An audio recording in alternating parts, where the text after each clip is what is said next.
Assalamualaikum warahmatullahi wabarakatuh. Perkenalkan, nama saya Pramusinta Purbalaras dengan NIM 202103030056 dari Universitas Esa Unggul, Fakultas Ilmu Kesehatan, jurusan Ilmu Keperawatan. Baik, di sini saya akan mempresentasikan tentang ragam bahasa Indonesia. Sebelumnya saya ucapkan terima kasih kepada Ibu Ananda Putriani, SPD MPD selaku dosen mata kuliah Bahasa Indonesia. Baik, di sini saya akan menjelaskan tentang pengertian ragam bahasa. Variasi bahasa yang pemakaiannya berbeda-beda menurut topik yang dibicarakan, menurut hubungan pembicara, kaum bicara, dan orang yang dibicarakan, serta media pembicaraan. Ragam bahasa yang layak adalah ragam bahasa yang diyakini oleh penuturnya sebagai ragam bahasa yang memiliki daya pertunjukan yang tinggi, yang biasanya digunakan di antara orang-orang yang diajar dalam karya-karya logis atau dalam surat menyurat yang sebenarnya yang dikenal sebagai bermacam-macam otoritas. Tujuan ragam bahasa. Indonesia sebagai negara kepulauan memiliki ragam bahasa yang berbeda-beda di setiap daerah, khususnya daerah. Selain ragam dialek lokal, bahasa Indonesia merupakan bahasa pemersatu dari berbagai dialek yang relatif banyak di Negara Kesatuan Republik Indonesia. Bahasa Indonesia dimaksudkan untuk korespondensi, namun juga memiliki kapasitas yang lebih besar, khususnya sebagai bahasa penyikat negara. Jenis-jenis ragam bahasa. Berdasarkan media pembicaraan, ragam bahasa dibedakan menjadi dua, yaitu yang pertama ragam lisan, yang kedua ragam tulis. Ciri-ciri ragam lisan. Yang pertama, memerlukan orang kedua atau teman bicara. Yang kedua, tergantung situasi, kondisi, ruang, dan waktu. Yang ketiga, tidak harus memperhatikan unsur gramatikal, hanya perlu intonasi serta bahasa tubuh. Yang keempat, berlangsung cepat. Yang kelima, sering dapat berlangsung tanpa alat bantu. Yang keenam, kesalahan dapat langsung dikoreksi. Yang terakhir, dapat dibantu dengan gerak tubuh dan mimik wajah serta intonasi. Ciri-ciri ragam tulis. Yang pertama, tidak memerlukan orang kedua atau teman bicara. Yang kedua, tidak tergantung kondisi, situasi, dan ruang serta waktu. Yang ketiga, harus memperhatikan unsur gramatikal. Yang keempat, berlangsung lambat. Yang kelima, selalu memakai alat bantu. Yang keenam, kesalahan tidak dapat langsung dikoreksi. Yang terakhir, tidak dapat dibantu dengan gerak tubuh dan mimik wajah, hanya terbantu dengan tanda baca. Macam-macam ragam bahasa. Yang pertama, ragam bahasa sosial. Ragam bahasa diartikan oleh ragam bahasa menurut penggunaannya. Pokok pembicaraan dengan penanya, dan keadaan pembicaraan menurut Alwi DKK 2003. Namun meskipun ragam bahasa Indonesia berbeda-beda, masih disebut bahasa Indonesia. Semua yang memiliki perwujudan normal yang khas, khususnya kualitas dan aturan kerangka bunyi, pengembangan kata, dan kerangka makna umum, masih belum dan tidak berubah. Yang kedua, ragam bahasa lisan dan tulis. Bahasa Indonesia lisan sangat berbeda dengan bahasa Indonesia yang komposisi banyak yang bisa diucapkan. Begitu juga sebaliknya, karena prinsip yang berlaku untuk komposisi ekspresi tidak benar-benar berlaku untuk komposisi. Kedua ragam ini tidak sama satu sama lain.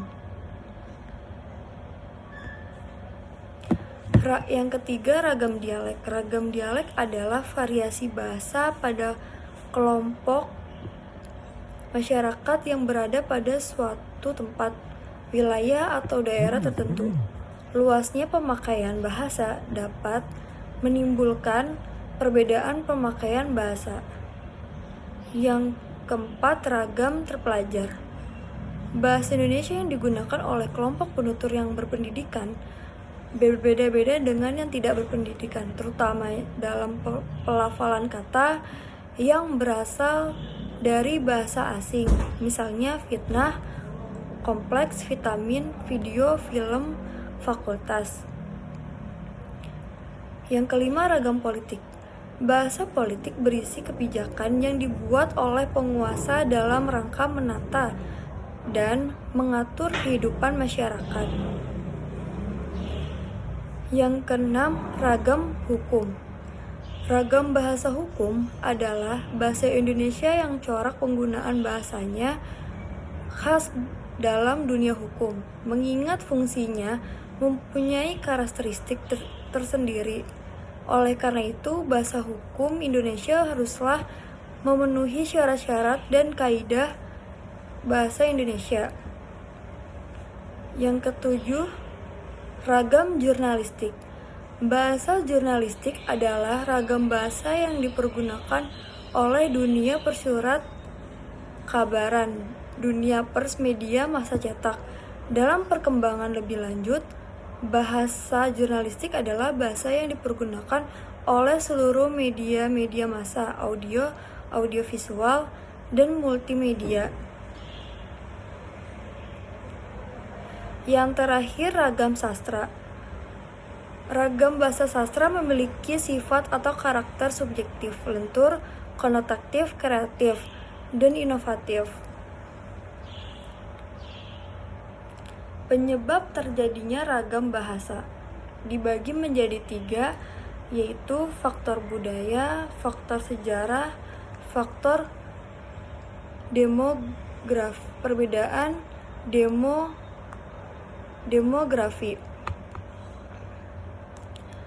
Maksud dari faktor budaya yaitu misalnya di Jawa dan Papua hanya sebagai beberapa bagian yang berbeda dari Indonesia. Setiap daerah memiliki atau aktif dalam bahasa keluarga mandiri dan berubah mulai dari satu distrik kemudian ke distrik berikutnya. Maksud faktor sejarah, setiap lokal memiliki budaya alternatif atau pernah tempat tinggal alternatif. Yang ketiga, maksud faktor perbedaan demografi, yaitu setiap daerah memiliki dataran alternatif seperti daerah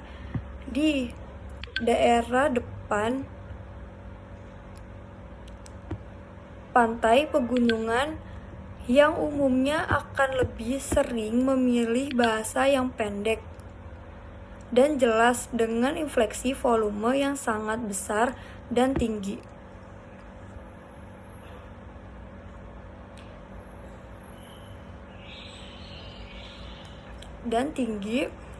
Tidak persis sama dengan daerah pemukiman padat penduduk yang pemanfaatnya sejak beberapa waktu lalu dikomunikasikan dalam bahasa karena kedekatannya satu sama lain dengan volume suara yang tinggi.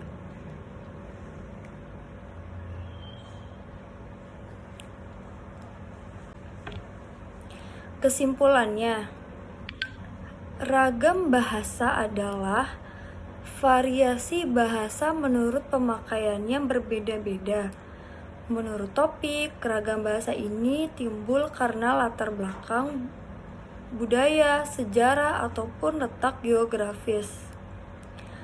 Ragam bahasa ini memiliki berbagai macam jenis yang dibedakan berdasarkan 3 hal, yaitu cara berkomunikasi, cara penuturan, dan topik pembicaraan.